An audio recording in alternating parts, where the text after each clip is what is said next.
Term का paper था, उसमें 2 क्वेश्चंस तो चले मेजॉरिटी स्टूडेंट्स ने सॉल्व किए, लेकिन जो थर्ड क्वेश्चन था वो मेरे ख्याल कोई एक भी स्टूडेंट ऐसा नहीं था जो प्रोबेबिलिटी का क्वेश्चन था जो किसी एक ने भी सॉल्व किया हो। तो कोई भी स्टूडेंट उस क्वेश्चन को सॉल्व नहीं कर पाया। ये बड़ी अजीब सी बात थी कि कम अज कुछ लोगों ने ट्राई की है, ठीक है, लेकिन कोई ऐसी कोशिश नहीं की गई कि किसी का 100% ठीक हो वो पूरा क्वेश्चन। तो मैक्सिमम अगर किसी ने कोई मार्क्स लिए तो वो 3 मार्क्स आउट ऑफ 6, ठीक है। और मैक्सिमम मार्क्स जो इसी वजह से जाहिर है जब एक क्वेश्चन किसी ने किया ही नहीं तो आपके हाथ में तो फिर पीछे 12 मार्क्स रह गए, ठीक है। तो मैक्सिमम जो मार्क्स हैं वो 15 हैं। 15 भी 2-4 स्टूडेंट्स के होंगे, ठीक है। मेजॉरिटी के फिर अराउंड 10, 11, 12 इस रेंज में हैं। और चंद स्टूडेंट्स फिर ऐसे भी हैं, ठीक है, शहजादे कि जो बिल्कुल लो मार्जिन पे चले गए, बिलो 5 चले गए, जिनके 2 मार्क्स हैं या 3 मार्क्स हैं या 4 मार्क्स हैं, ठीक है। तो उन्हें ख़ास तौर पे सोचने की ज़रूरत है कि जिनके 4, 5, 6 मार्क्स हैं कि उन्होंने आगे क्या करना है, क्योंकि फिर आगे बड़ा आपके लिए इशू है। जी स्लाइड्स जी इस वक्त अपीयर हो रही? No sir. नहीं हो रही, 1 मिनट से।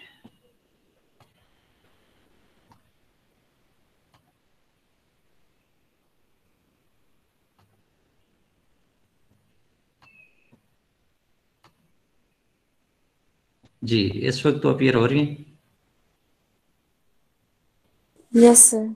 जी ठीक हो गया।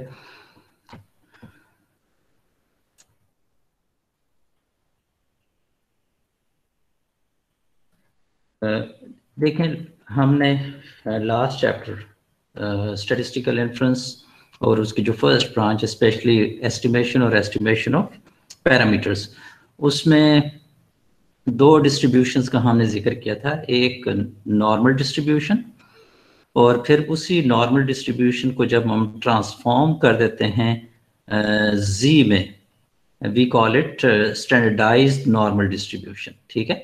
हमने एक तो नॉर्मल डिस्ट्रीब्यूशन या स्टैंडर्डाइज्ड नॉर्मल डिस्ट्रीब्यूशन का जिक्र किया था, और साथ ही हमने टी डिस्ट्रीब्यूशन का जिक्र किया था, ठीक है। हमने 2 सिनेरियोज कॉन्फिडेंस इंटरवल की कंस्ट्रक्शन अबाउट पॉपुलेशन मीन के, वो सिनेरियोज या वो कंडीशंस डिस्कस की थी जिसमें हम अप्लाई करते हैं जी स्टैटिस्टिक। और एक सिनेरियो हमने ऐसा बीच में डिस्कस किया था जो कि जिसमें हम टी स्टैटिस्टिक या स्टूडेंट टी डिस्ट्रीब्यूशन उसके ऊपर अप्लाई करते हैं, ठीक है। तो ये 3 सिचुएशंस जब हम आगे मूव करेंगे, जो second branch of statistical inference है which is testing of hypothesis, हम उसके अंदर भी डिस्कस करते जाएंगे, ठीक है। लेकिन उससे पहले ज़रूरी है कि हम डिस्कस कर लें कि टेस्टिंग ऑफ हाइपोथेसिस है क्या। देखिए, हमने लास्ट वीक जब हमने स्टैटिस्टिकल इन्फ्रेंस को डिफाइन किया था, ठीक है, तो हमने ये कहा था कि स्टैटिस्टिकल इन्फ्रेंस एक ऐसा प्रोसेस है, एक ऐसा प्रोसीजर है जो कि हमें किस तरफ मूव करता है कि हम कुछ कंक्लूड कर सकें, हम कुछ डिसाइड कर सकें, हम कुछ इन्फ्रेंसेस ड्रॉ कर सकें about population parameter with the help of sample information. कि सैंपल इंफॉर्मेशन की मदद से, ठीक है, हम पॉपुलेशन पैरामीटर्स के बारे में कोई राय कायम कर सकें। इस चीज को हमने कहा था स्टैटिस्टिकल इन्फ्रेंस। और स्टैटिस्टिकल इन्फ्रेंस को हमने 2 ब्रांचेस में या 2 क्लासेस में हमने उसे डिवाइड किया था। One we call it estimation और estimation of parameters, and second one testing of hypothesis. तो एस्टिमेशन में जब हमने एस्टिमेशन को डिफाइन किया, उसकी जो फर्स्ट ब्रांच थी, तो हमने ये कहा था कि जो हम बात कर रहे हैं कि हम सैंपल इंफॉर्मेशन की मदद से पॉपुलेशन पैरामीटर्स के बारे में जो हम कोई राय कायम करना चाहते हैं या कोई एक इन्फ्रेंस उसके बारे में ड्रॉ करना चाहते हैं, ठीक है। तो जो उसकी फर्स्ट ब्रांच थी एस्टिमेशन, एस्टिमेशन में हमने क्या किया, एस्टिमेशन में हमने वही इन्फ्रेंस ड्रॉ किया उसके अननोन पॉपुलेशन पैरामीटर के बारे में, कि एक पॉपुलेशन पैरामीटर अननोन था, हमने उसे एस्टिमेट करने की तरफ मूव किया हमने। तो जब हम एक अननोन पॉपुलेशन पैरामीटर को उसे एस्टिमेट या उसे फाइंड आउट करने की कोशिश करते हैं with the help of sample information, तो हमने उसे एस्टिमेशन या एस्टिमेशन ऑफ पैरामीटर्स का नाम दिया। एस्टिमेशन को हमने फर्दर दो पार्ट्स में डिवाइड किया था, पॉइंट एस्टिमेशन या इंटरवल एस्टिमेशन। तो एस्टिमेशन बजाते खुद क्या है? This is a process, this is a procedure, this is a methodology to estimate something, to estimate any of the parameter, unknown parameter regarding any population. ठीक है, तो किसी भी पॉपुलेशन का कोई अननोन पैरामीटर जब हम उसे एस्टिमेट करने की कोशिश करेंगे, तो ये जो प्रोसेस या प्रोसीजर या मेथोडोलॉजी थी, इसे हमने एस्टिमेशन का नाम दिया। एस्टिमेशन जो हमने पॉइंट एस्टिमेशन की बात की थी, उसमें यह था कि हम सिंगल पॉइंट की तरफ जाते हैं, एक सिंगल वैल्यू की एस्टिमेशन की जब हम बात करते हैं तो हमने उसे पॉइंट एस्टिमेशन कहा था। और जब हम सैंपल इंफॉर्मेशन की मदद से एक अननोन पैरामीटर के बारे में एक जब रेंज डिटरमिन कर लेते हैं, एक रेंज फाइंड आउट कर लेते हैं, तो हमने उसे इंटरवल एस्टिमेशन कहा था, उस प्रोसेस को, उस मेथोडोलॉजी को। और उसी के अंदर एक खास फिर हमने चीज डिस्कस की जिसे हमने कॉन्फिडेंस इंटरवल कहा, कि एक ऐसा इंटरवल जिसके ऊपर हमें कुछ श्योरिटी हो, हमें कुछ यकीन हो, हम उसके ऊपर हमें कुछ एतमाद हो कि हमारा अननोन पैरामीटर जो है वो एक रेंज के अंदर आया फॉल कर रहा है, तो किस कॉन्फिडेंस के साथ वो हम बात कर रहे हैं। ठीक है, तो वो हमें हाई श्योरिटी के ऊपर हमने कॉन्फिडेंस इंटरवल्स डिटरमिन किए। ये तो सारा कुछ था, लेकिन आप याद रखें कि हमने एस्टिमेशन के अंदर सिर्फ एक ही पैरामीटर को, अननोन पैरामीटर को एस्टिमेट करने की कोशिश की, और वो अननोन पैरामीटर क्या था? Population mean. हम पॉपुलेशन मीन से आगे नहीं गए। ठीक है, अच्छा, और इसके अलावा पॉपुलेशन पैरामीटर्स में बहुत सारी चीजें हैं, वो हम साथ साथ डिस्कस भी करते आए। पॉपुलेशन प्रोपोर्शन भी है, difference between two population means है, या difference between two population proportions हैं, या वेरिएंस है, स्टैंडर्ड डेविएशन है, बहुत सारे पैरामीटर्स हैं। लेकिन हमने सिर्फ वहां पर एक ही population parameter which is population mean, हमने उसकी एस्टिमेशन की बात की थी। Today what we have to do, first we have to define what is testing of hypothesis। ठीक है, देखें हमने स्टैटिस्टिकल इन्फ्रेंस को जब शुरू में डिफाइन किया था, तो मैंने उस वक्त भी आपको कहा था कि जो दो ब्रांचेस हैं, इसमें से एक जो टेस्टिंग ऑफ हाइपोथेसिस है, स्टैटिस्टिकल इन्फ्रेंस की एक ब्रांच, इसमें आपको कोई पैरामीटर की वैल्यू दी हुई होती है। पहले में तो ये था ना कि आपके पास पैरामीटर अननोन था, लेकिन टेस्टिंग ऑफ हाइपोथेसिस में क्या है? We will be given some value of population parameter, but it is a doubtful value. ठीक है, उसके ऊपर हमें कोई शक है, हमें यकीन नहीं है। ठीक है, तो जब हमें उसके ऊपर शक है और उसकी वैलिडिटी को चेक करने के लिए कि आया कोई वैलिड वैल्यू है, आया वो उस पर जिस पैरामीटर की हम जिस वैल्यू की बात कर रहे हैं, आया वो इसकी वैल्यू है भी या नहीं, तो हम क्या करेंगे? We will go back to sample information, we will collect sample information, and on the basis of sample information we will decide something about the given value of population parameter, जो कि डाउटफुल थी। ठीक है, अगर उस value को sample की तरफ से कोई सपोर्ट मिलेगी, तो हमारे हाइपोथेसिस के चांसेस एक्सेप्टेंस के बढ़ जाते हैं। ठीक है, और अगर हमारी सैंपल इंफॉर्मेशन नाकाम हो जाएगी या वो उसे सपोर्ट नहीं करेगी उस पॉपुलेशन पैरामीटर को जिसके ऊपर हमें डाउट है, तो हमारा हाइपोथेसिस एक्सेप्ट नहीं होगा। ठीक है, अब जो पहली बात हमने कही कि अगर सपोर्ट मिली सैंपल इंफॉर्मेशन से हमारे पॉपुलेशन पैरामीटर को, तो हम एक्सेप्ट कर रहे हैं।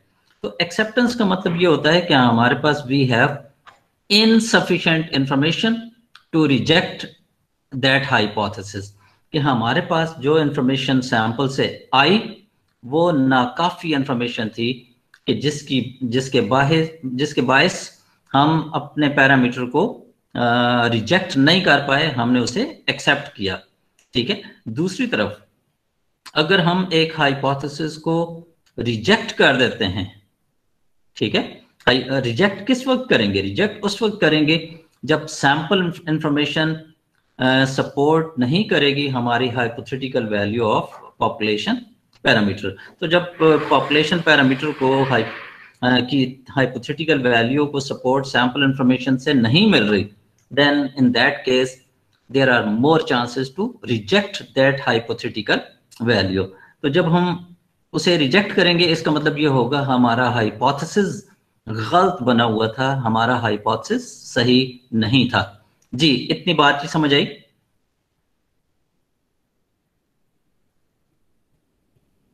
Yes, sir. जी, ठीक है।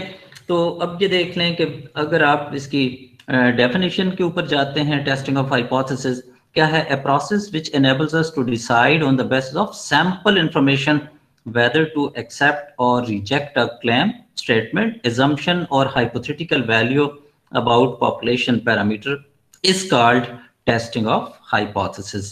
कि किसी भी पॉपुलेशन पैरामीटर की के बारे में कोई किसी का क्लेम हो, किसी की स्टेटमेंट हो, किसी की एजम्पशन हो, उस कोई हाइपोथेटिकल वैल्यू उसके बारे में हो, ठीक है, तो हम अगर सैंपल इंफॉर्मेशन की बुनियाद के ऊपर उसके इस डिसीजन की तरफ के आया हम इसे एक्सेप्ट करें या रिजेक्ट करें, ये जो सारा प्रोसेस होगा इसके पीछे, इसे हम कह रहे होते हैं टेस्टिंग ऑफ हाइपोथेसिस। ठीक है।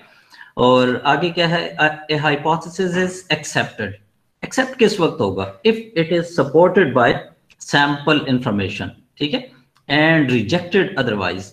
रिजेक्ट किस वक्त होगा? जब उस हाइपोथेसिस को सैंपल इंफॉर्मेशन की सपोर्ट नहीं होगी। ठीक है। By rejection of a hypothesis, we mean that the given hypothesis was false. On the other hand, by acceptance of a hypothesis, we mean that there is insufficient information to reject it.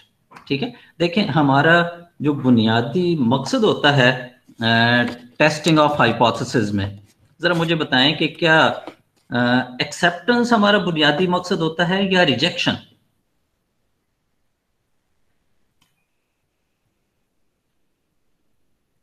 Acceptance. Acceptance नहीं होता। देखें, आपको एक चीज के ऊपर doubt है, आप उस डाउट को कंफर्म करना चाहते हैं कि ये जी वाकया ये डाउट, देखें ना, हमने कहा कि एक पैरामीटर है विच इज अननोन। जब अननोन है तो उसकी कोई हाइपोथेटिकल वैल्यू या एक्सपीरियंस की बुनियाद के ऊपर कोई वैल्यू ली जा रही है। अब जब एक्सपीरियंस की बुनियाद के ऊपर कोई वैल्यू ली जा रही है, then we are interested to reject that hypothetical value. ठीक है। तो हमारी जो बुनियादी इंटरेस्ट होती है वो उसकी रिजेक्शन में होती है, उसकी एक्सेप्टेंस में नहीं होती। ठीक है। हमारा पावरफुल जो डिसीजन होता है वो रिजेक्शन होती है, एक्सेप्टेंस नहीं होती, जो पावरफुल डिसीजन होता है। ठीक है। तो इस चीज को आपने ध्यान में रखना है। आप अपना अपने जो रिसर्च है, खास तौर पे आप एमफिल लेवल पे या आगे पीएचडी लेवल पे जब आप रिसर्च करते हैं, आप बहुत सारे हाइपोथेसिस, बहुत सारी स्टेटमेंट्स को हाइपोथेसिस के तौर पे आप लेते हैं। आप जब डेटा कलेक्ट करते हैं और फिर डेटा कलेक्ट करने के बाद उसकी टेस्टिंग के प्रोसेस से जब आप गुजरते हैं, आपका बुनियादी जो ऑब्जेक्टिव होता है आपका ये होता है कि हमारा हाइपोथेसिस जो है, जो आपने बनाया है, वो रिजेक्ट हो। ठीक है। और आपको जब हम कोई भी हाइपोथेसिस रिजेक्ट होता है तो हम उसे कहते हैं सिग्निफिकेंस। Just a moment. जी अस्सलाम वालेकुम। क्या सर, खैरियत से? ठीक है। क्लास बल्कि चल रही है जी। नहीं, कोई आना है बता दें, वो आना कोई मिल्क वगैरह के हवाले से तो नहीं? ठीक है, मैं कह देता हूँ। ठीक है, ठीक, ओके, अल्लाह हाफिज़। दूध 6 पैकेट उनके वसीम साहब के लिए आने हैं और 6 और गाड़ी में पड़े हुए हैं वो थैले कितने 6 और 10 14 या 16 कर लेने हैं 16 कर लें।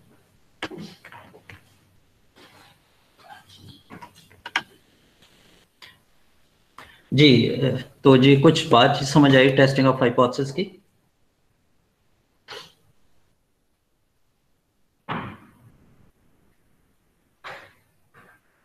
Yes sir. जी ठीक है। देखें मैं थोड़ा सा आपको बताऊं, बाज़ औक़ात ये होता है कि कहीं पर किसी डिपार्टमेंट ने एग्रीकल्चर डिपार्टमेंट ने कोई नई वैरायटी फॉर एग्जांपल मुतारिफ करवाई, वो वीट की हो सकती है, कोई कॉटन की, राइस की, कुछ हो सकती है, ठीक है। अच्छा, या कोई फर्ज करें कोई वैक्सीन है, ठीक है, जिस तरह आजकल कोविड-19 के हवाले से दुनिया में मुख्तलिफ जो इदारे हैं, ठीक है, हेल्थ डिपार्टमेंट्स, वो कोशिश में लगे हुए हैं कि कोई वो वैक्सीन तैयार कर लें। अब देखें वो जो वैक्सीन अगर वो तैयार कर लेते हैं तो वो उसके फर्दर जो है टेस्टिंग प्रोसेस से गुजरते हैं, ठीक है। अच्छा, अब वो जब टेस्टिंग प्रोसेस से गुजरते हैं तो उसमें ज़ाहिर लोगों के ऊपर वो अप्लाई की जाती हैं, लोगों को आपने एक डोज दी और फिर आप उसके रिजल्ट्स को देख रहे होते हैं कि उसके रिजल्ट्स जो हैं आप कोई उसकी एक्सेप्टेबिलिटी का कोई लेवल फिक्स कर लेते हैं। अच्छा जी ठीक है, आप उसके डिफरेंट कोई एक लेवल रख लेते हैं कि हमें किस हद तक ये एक्सेप्टेबल होगी, ठीक है। फॉर एग्जांपल आजकल अगर कोई एक आध वैक्सीन की जिस तरह बात हो रही है, ठीक है, कि वो 90% इफेक्टिव है या 95% इफेक्टिव है, ठीक है। अब इसका मतलब ये हुआ कि हमारा एक्सेप्टेबिलिटी का जो एक मिनिमम हमने लेवल सेट कर दिया है कि अगर ये 90% लोगों को रिलीफ पहुंचाएगी तो ये हमारे लिए एक्सेप्टेबल है, और अगर 90% से कम लोगों को रिलीफ पहुंचाएगी, ठीक है, तो ये हमारे लिए एक्सेप्टेबल नहीं है। जी इतनी बात जी क्लियर है? Yes sir. जी ठीक है। अब एक तरफ देखें मैंने ये वैक्सीन और उसके प्रोपोर्शन की बात की, दूसरी तरफ फर्ज करें कि एक वीट की कोई वैरायटी है और वो वैरायटी जब हम खेतों में काश्त करते हैं, ठीक है, तो जितनी क्वांटिटी हमने खेतों में डाली, ठीक है, और उससे हमें जितनी पैदावार मिली, जितनी हमें वहां से 6 माह के बाद यील्ड हमें मिली, अब हमने उसी जैसे प्लॉट के ऊपर, यानी उसी साइज के प्लॉट के ऊपर, उसी किस्म के एनवायरनमेंट के अंदर, उसी जैसा सारी चीजें हमने प्रोवाइड करते हुए एक और प्लॉट के ऊपर एक नई वैरायटी हमने काश्त की, ठीक है। अब हमने उस वैरायटी से भी ये ऑब्जर्व किया कि वहां से हमें यील्ड गंदम की, ठीक है, कितनी मिली। अब देखें हम जो सेकंड हमारी जो नई वैरायटी है उसे हम किस सूरत में एक्सेप्ट करेंगे, जरा बताएं।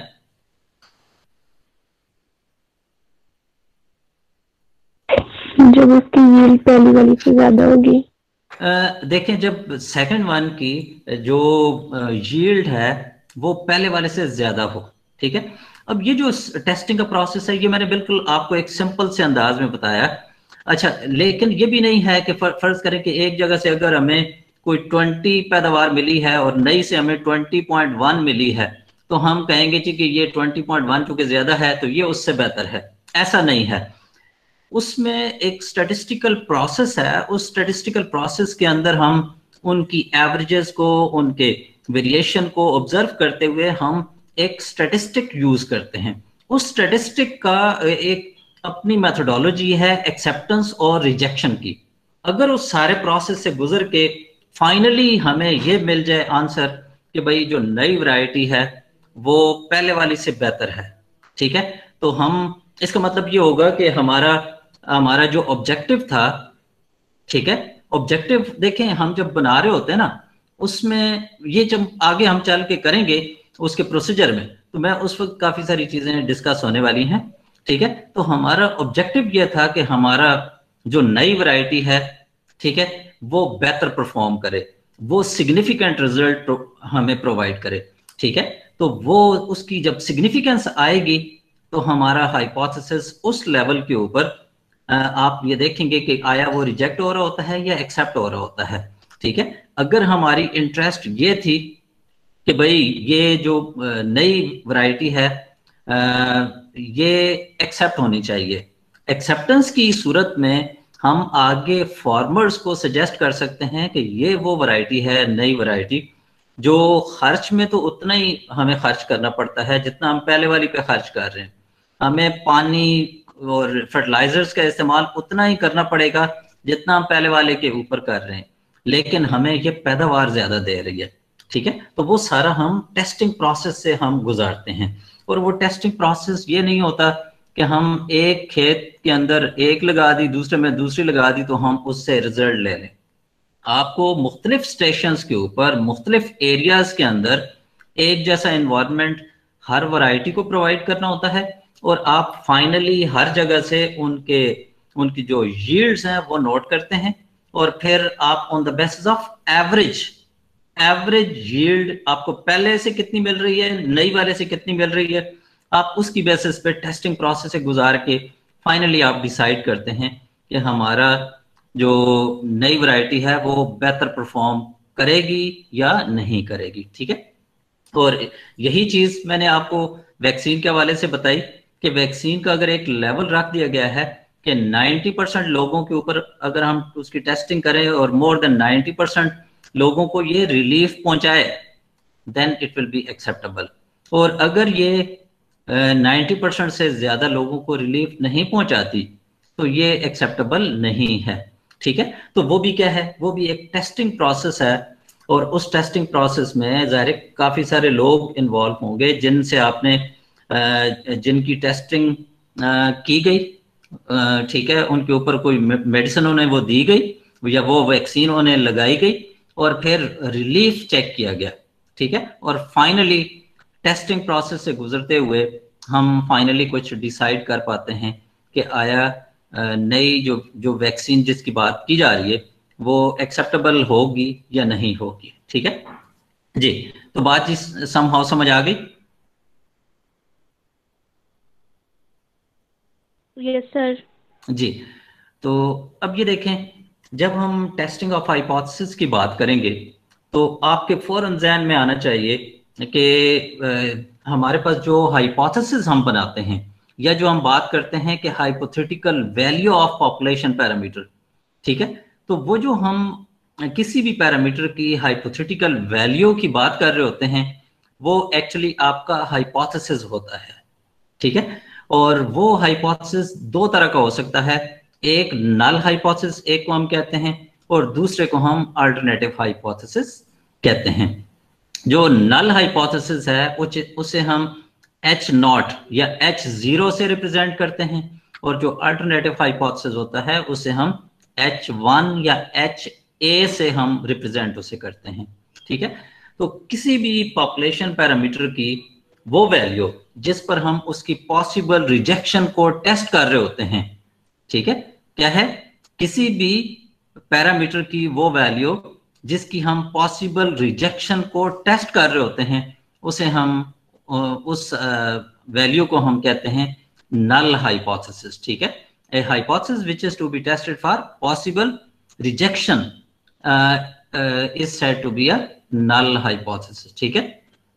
और इस नल हाइपोथेसिस के अगेंस्ट, इसके मुकाबले में जो कोई हाइपोथेसिस डिजाइन किया जाता है उसे हम बोलते हैं अल्टरनेटिव हाइपोथेसिस, ठीक है। अब ये देखें कि एक और जो खास बात आपने ज़हन में रखनी है नल और अल्टरनेटिव के हवाले से, देखिए जब हम किसी भी हाइपोथेसिस की टेस्टिंग कर रहे होते हैं, देखें उसमें किसी हाइपोथेसिस की वैल्यू इक्वल टू फॉर्म में हो सकती है, लेस देन इक्वल टू हो सकती है, ग्रेटर देन इक्वल टू हो सकती है, नॉट इक्वल्स टू हो सकती है, ग्रेटर हो सकती है, लेस हो सकती है। तो ये अगर आप मैथमेटिकली देखें तो ये 6 डिफरेंट आपके पास पॉसिबिलिटीज हैं, equal to, not equal to, greater than equal to, less than equal to. तो कितनी पॉसिबिलिटीज बनी? 6 पॉसिबिलिटीज बनी हैं। इन 6 पॉसिबिलिटीज में से हर वो पॉसिबिलिटी जिसके अंदर इक्वलिटी किसी ना किसी शक्ल में मौजूद है वो आपका नल हाइपोथेसिस कहलाता है, ठीक है। और हर वो मैथमेटिकल शक्ल उसकी या शेप उसकी हाइपोथेसिस की जिसमें इक्वलिटी किसी शक्ल में मौजूद ना हो उसे हम कहते हैं अल्टरनेटिव हाइपोथेसिस, ठीक है। फॉर एग्जांपल ग्रेटर, इसमें कोई इक्वलिटी की बात ही नहीं हुई। लेस देन, कोई इसमें इक्वलिटी की बात ही नहीं हुई। नॉट इक्वल्स टू, इक्वलिटी की बात ही कोई नहीं हुई, ठीक है। तो ये कौन सा हाइपोथेसिस होगा?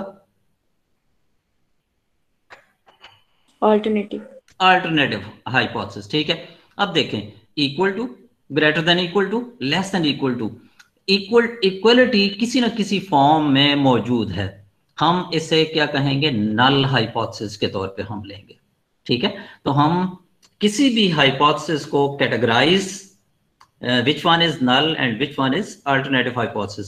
So we decide on the basis of 6 forms, mathematical forms, either equal to, exactly equal to, greater than equal to, less than equal to, greater, less, not equals to, ठीक है। इसकी बुनियाद के ऊपर हम नल या अल्टरनेटिव का इंतखाब कर रहे होते हैं। तो जहां इक्वलिटी मौजूद होगी that will be your null hypothesis, और जहां इक्वलिटी मौजूद नहीं होगी it will be an alternative hypothesis, ठीक है जी। बात क्लियर हो गई?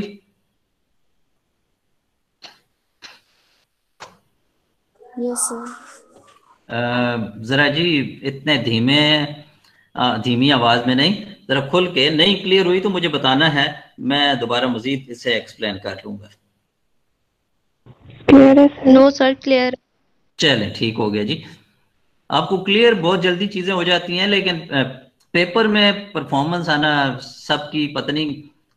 एक मेरा जाती ख्याल ये है, जो जितना अटेंटिव होगा, जो जितना रेगुलर होगा, पंक्चुअल होगा, चाहे वो आपकी फिजिकल क्लासेस थी चाहे ऑनलाइन क्लासेस हैं, डेफिनेटली ही और शी विल परफॉर्म बेटर। लेकिन जो इस चीज पे रिलाय कर रहे हैं कि भाई स्लाइड्स अपलोड हो जानी है, हम लेक्चर बाद में सुन लेंगे, ठीक है, वो जी स्लाइड्स शेयर हो जाएंगी, ठीक है, हम उसे देख लेंगे, तो जो इस चीज पे रिलाय कर रहे हैं वो फिर अपना रिजल्ट जो है मिड में भी देख लेंगे और फिर फाइनल में भी देख लेंगे, ठीक है। तो इसलिए regularity, punctuality, these are most important qualities in a student, ठीक है। टीचर में तो यकीनन है, जरूरी है, लेकिन स्टूडेंट के एंड पे भी जरूरी है। These are different steps which are involved in testing of hypothesis. तो देखें, हम जो बात कर रहे होते हैं ना कि टेस्टिंग ऑफ हाइपोथेसिस, ठीक है, तो उसमें यकीनन कुछ स्टेप्स हैं, उन स्टेप्स से गुजर के फाइनली हम कहते हैं कि this hypothesis will be either accepted और रिजेक्टेड, ठीक है। तो वो स्टेप्स 6 स्टेप्स हैं, हम वन बाय वन इन तमाम स्टेप्स को डिस्कस करते जाएंगे। For example, number 1 is construction or formulation of null and alternative hypothesis. So in step 1, always we have to decide about the null and alternative hypothesis, ठीक है, कि हमारा null hypothesis क्या है और हमारा alternative hypothesis क्या है, ठीक है। अच्छा, अब ये देखें कि हम जो टेस्टिंग कर रहे हैं या null और alternative hypothesis बना रहे हैं, वो किस चीज का बना रहे हैं? वो हम hypothetical value of population parameter, किसी भी पैरामीटर की जो एक हाइपोथेटिकल वैल्यू है, उसके बारे में एक स्टेटमेंट है, एक उसके बारे में क्लेम है, हम उसके बारे में वैल्यू बता रहे हैं, ठीक है। और वो जो पैरामीटर है वो पॉपुलेशन मीन हो सकता है, 2 पॉपुलेशन मीन्स हो सकते हैं, मोर देन 2 पॉपुलेशन मीन्स हो सकते हैं, प्रोपोर्शन हो सकता है, 2 population proportions, more than 2 population proportions, variance, 2 population variance, कुछ भी हो सकता है। हम उन सारों को जनरली यहां पर किससे रिप्रेजेंट कर रहे हैं? थीटा से। So theta is our parameter. यहां पर आपने थीटा को एक पैरामीटर के तौर पे लेना है। ये थीटा कभी म्यू होगा, कभी μ1 - μ2 होगा, कभी ये p होगा, कभी ये सिग्मा स्क्वायर होगा, but in general form theta will be our parameter, ठीक है। और मैंने आपको पहले कहा कि जो नल हाइपोथेसिस है उसे हम H नॉट से रिप्रेजेंट करते हैं, और जो अल्टरनेटिव हाइपोथेसिस है उसे हम H1 से रिप्रेजेंट करते हैं। तो आपको ये जो पहली 3 फॉर्म्स नजर आ रही हैं, ये तीनों फॉर्म्स नल हाइपोथेसिस को रिप्रेजेंट कर रही हैं, और इनके सामने अगेंस्ट के आगे जो आपको फॉर्म्स दी हुई हैं, these are representing alternative hypothesis, ठीक है। तो जो फर्स्ट और सिंपलेस्ट फॉर्म है किसी भी नल और अल्टरनेटिव हाइपोथेसिस की, वो है H naught colon theta equals to theta naught. तो आप में से, और अगेंस्ट क्या है अल्टरनेटिव हाइपोथेसिस का, theta is not equals to theta naught. तो याद रखें, जो आप हाइपोथेसिस नल के तौर पे लेते हैं उसका बिल्कुल उलट आप अल्टरनेटिव के तौर पे लेते हैं, ठीक है। इसी तरह सेकंड में अगर आप देखें, सेकंड इसकी फॉर्म नल की क्या हो सकती है, theta is less than equal to theta naught. Against इसका उलट देखें, लेस देन इधर कवर हो गया, sorry less than equal to इधर कवर हो गया। अब इसके अगेंस्ट कौन सा बचा है, ग्रेटर, ठीक है। तो H1 इसका अल्टरनेटिव हाइपोथेसिस क्या बन जाएगा, theta is greater than theta naught. और जो तीसरी फॉर्म है वो है theta greater than equals to theta naught. Against इसका उलट क्या हाइपोथेसिस बन जाएगा, theta is less than theta naught. तो अब आपको दोनों साइडों पे, लेफ्ट राइट पे, यानी H नॉट के अंदर तीनों फॉर्म्स में इक्वलिटी किसी ना किसी शक्ल में मौजूद नजर आ रही है, और जो राइट साइड पे अगेंस्ट के बाद आपको अल्टरनेटिव हाइपोथेसिस H1 गिवन है, उसमें इक्वलिटी किसी शक्ल में मौजूद नहीं है, ठीक है। फॉर एग्जाम्पल पहला अगर था इक्वल टू तो वर्सेस था not equals to, less than equal to versus था ग्रेटर देन, थर्ड अगर ऑप्शन था ग्रेटर देन इक्वल्स टू तो वर्सेस था लेस देन, ठीक है। अब किसी का, या मैं आपसे पूछ लेता हूं, आपने लिखा जी theta equals to theta naught. Theta तो मैंने कहा जी this is a parameter, theta naught क्या चीज है,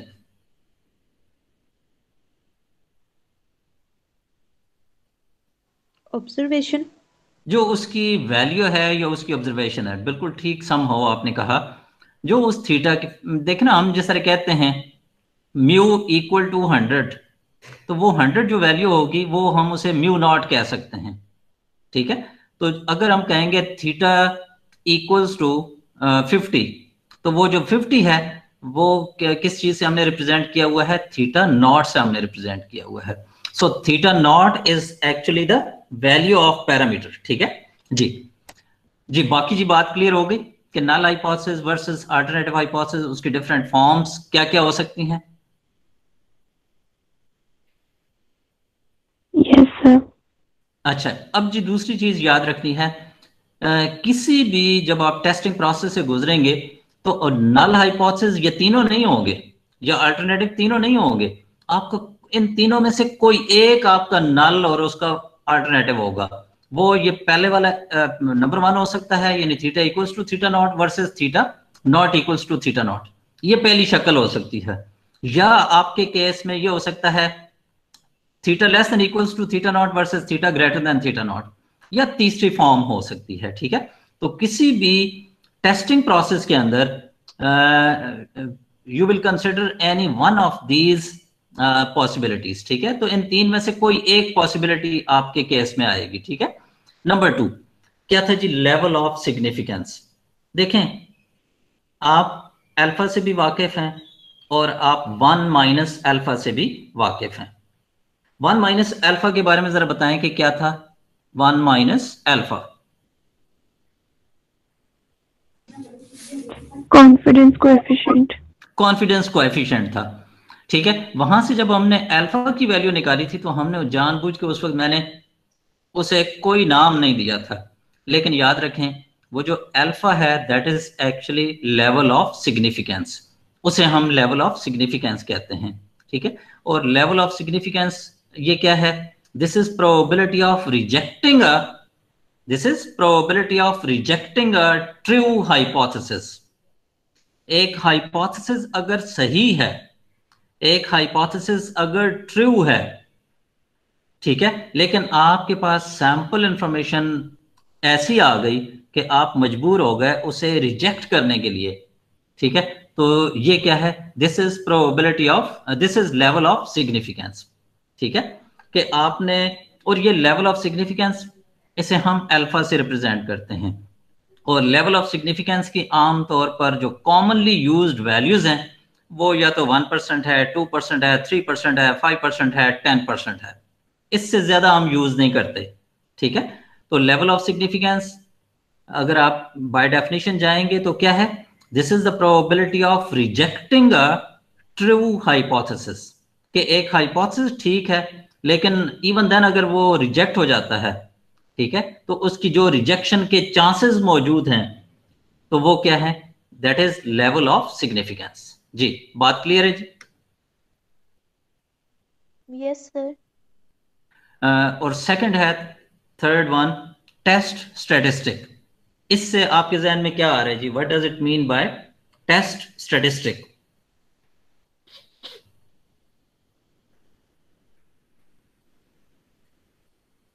सर स्टैटिस्टिक तो वो वैल्यू होती है जो हमने सैंपल की मदद से कैलकुलेट की होती है। जी जी बिल्कुल ठीक हो गया। अब टेस्ट स्टैटिस्टिक यहां पर इसका क्या मीनिंग होगा? देखें, आप कर क्या रहे हैं, आप एक हाइपोथेसिस, आप एक पैरामीटर की हाइपोथेटिकल वैल्यू को या उसके बारे में एक क्लेम को, एक स्टेटमेंट को टेस्ट करने जा रहे हैं। वो स्टैटिस्टिक या वो रूल या वो फॉर्मूला जिसकी मदद से आप अपने हाइपोथेसिस को टेस्ट करते हैं उसे हम क्या कहते हैं, टेस्ट स्टैटिस्टिक। जी, बात समझ आई? यानी वो स्टैटिस्टिक या वो रूल, वो फॉर्मूला जिसकी मदद से हमने अपने नल और अल्टरनेटिव हाइपोथेसिस को टेस्ट करना है, ठीक है, उसे, उस स्टैटिस्टिक को हम बोलते हैं टेस्ट स्टैटिस्टिक। जी, क्लियर है जी बात? Yes sir. जी, और टेस्ट स्टैटिस्टिक के तौर पे कभी हम जी यूज करेंगे, कभी हम टी स्टैटिस्टिक यूज करेंगे, कभी हम काई स्क्वायर स्टैटिस्टिक यूज करते हैं, कभी हम एफ स्टैटिस्टिक यूज करते हैं, ठीक है। तो डिफरेंट टेस्ट स्टैटिस्टिक्स मौजूद हैं। हम अकॉर्डिंग टू सिचुएशन, जैसी सिचुएशन होती है, जैसी हमारे पास कोई कंडीशन गिवन होती है, हम उस कंडीशन के मुताबिक उसकी टेस्ट स्टैटिस्टिक को अप्लाई करते हैं, ठीक है। तो टेस्ट स्टैटिस्टिक का बुनियादी काम क्या है, जो हमारा हाइपोथेसिस था उसकी कंडीशंस को देखते हुए जो रूल फॉर्मूला हम यूज करेंगे उसे टेस्ट करने के लिए, that will be a test statistic. और कॉमनली यूज्ड टेस्ट स्टैटिस्टिक्स कौन सी हैं? जी, टी, काई स्क्वायर, एफ, ये हैं मुख्तलिफ, ठीक है जी। बात क्लियर होगी जी? Yes yes sir. जी, और नंबर 4 है कंप्यूटेशन। इससे क्या मुराद?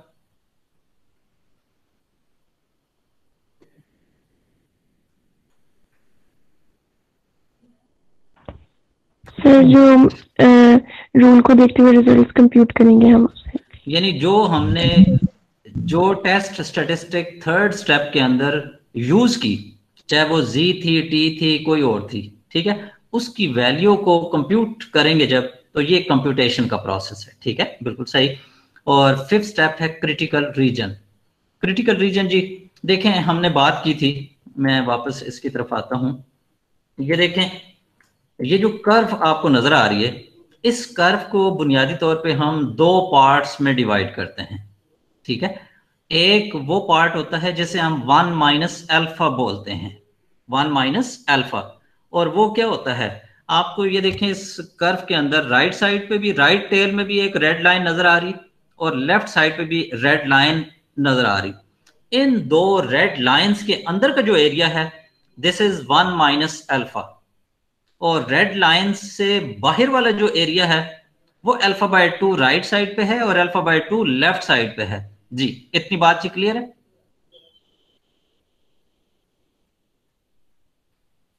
Yes sir. Yes sir. हाँ जी। अब वो जो अंदर वाले एरिया है 1 माइनस अल्फा, वो अब तक हम उससे क्या वाकिफ हैं कि वो 1 माइनस अल्फा क्या होता है?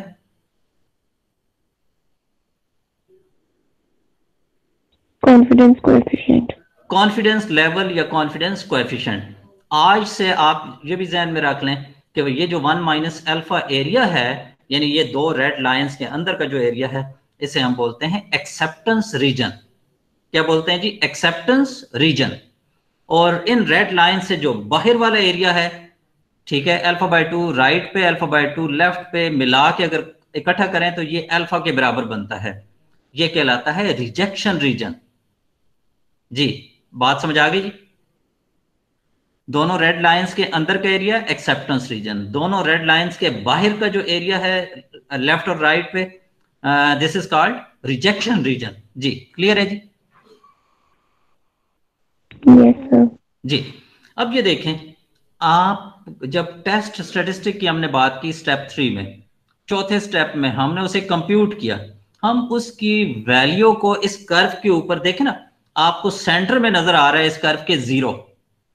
आप अगर फर्ज करें जी स्टैटिस्टिक आपने यूज की, आप जी को जब आप लिखेंगे, अगर तो आपके पास जी की वैल्यू फर्ज करें 1.5 है, तो वो 0 से किस साइड पे आएगी? राइट साइड पे। अगर है वो -1.5, ठीक है, अगर जी की वैल्यू -1.5 है तो वो 0 से लेफ्ट साइड पे आ जाएगी। तो आप 1.5 राइट पे जाएं या लेफ्ट पे -1.5 जाएं, क्या एरिया में कोई फर्क पड़ता है?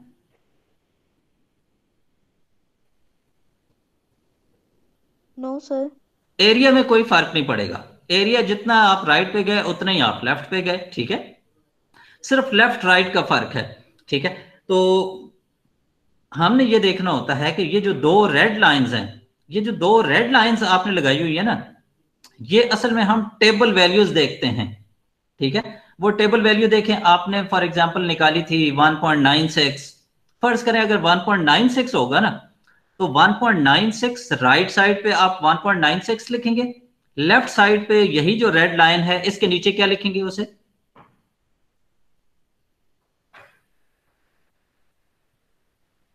यानी आपने राइट साइड पे 1.96 लिखा, रेड जो रेड लाइन है, लेफ्ट साइड पे उसी रेड लाइन पे आप उस 1.96 को क्या क्या लिखेंगे?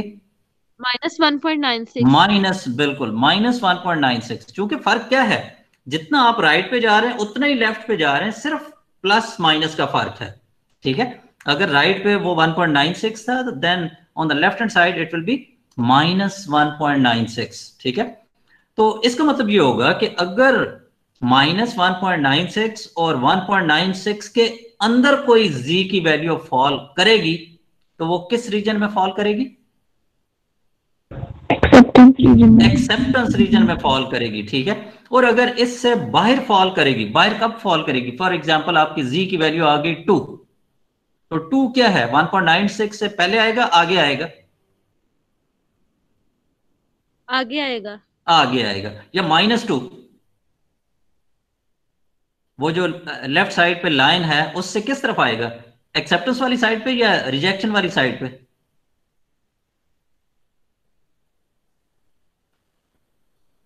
देखे ना, अगर इधर राइट पे वो रेड लाइन से राइट पे फॉल कर रहा है, तो उधर उधर भी कहां फॉल करेगा? उसी साइड पे ना, जो लेफ्ट साइड पे। जो कॉर्नर, बिल्कुल लेफ्ट साइड पे ही फॉल करेगा, ठीक है। तो एक तरफ अगर 2 है, दूसरी तरफ -2 है, तो बात एक ही है, सिर्फ डायरेक्शंस का फर्क है। दोनों लाइन से बाहर जा रहे हैं। तो लाइन से बाहर जाने का मतलब क्या होगा कि ये हमारा किस रीजन में फॉल कर रही है? जी की वैल्यू रिजेक्शन रीजन के अंदर फॉल कर रही है। तो एक्सेप्टेंस रीजन में फॉल करने का मतलब ये होगा कि हमें अपना हाइपोथेसिस एक्सेप्ट कर लेना चाहिए, और रिजेक्शन रीजन में फॉल करने का मतलब ये होगा कि हमें अपना हाइपोथेसिस रिजेक्ट कर देना चाहिए। जी, बात क्लियर है जी? Yes sir.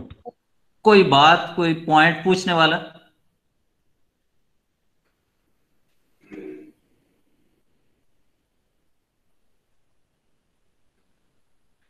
अच्छा, अगर आपके पास फर्ज करें जो टेबल वैल्यू थी वो 1.96 और -1.96 थी, अगर आपकी कंप्यूटेड वैल्यू भी 1.96 ही आ जाती है, तो फिर क्या ये एक्सेप्टेंस में डालेंगे या रिजेक्शन में डालेंगे? एक्सेप्टेंस। सर वो तो नल हाइपोथेसिस हो जाएगा। जी, आप दोबारा जरा बोलें। एक सर तो वो कहा तो जी, इसके इक्वल आ जाएगा, तो फिर तो वो नल हाइपोथेसिस होगा। नहीं नहीं नहीं नहीं, ये वो नल वाली बात नहीं है। नहीं नहीं, ये वो नल वाली बात नहीं है, वो तो ऊपर null hypothesis is something else. यहां तो हम बात कर रहे हैं दो चीजों की, एक कंप्यूटेड वैल्यू जो 4th स्टेप में हम कंप्यूट करते हैं, और एक 5वें स्टेप में जो क्रिटिकल रीजन है।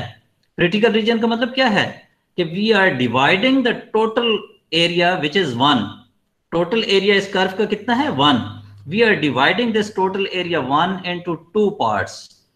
One is acceptance region and other one is rejection region.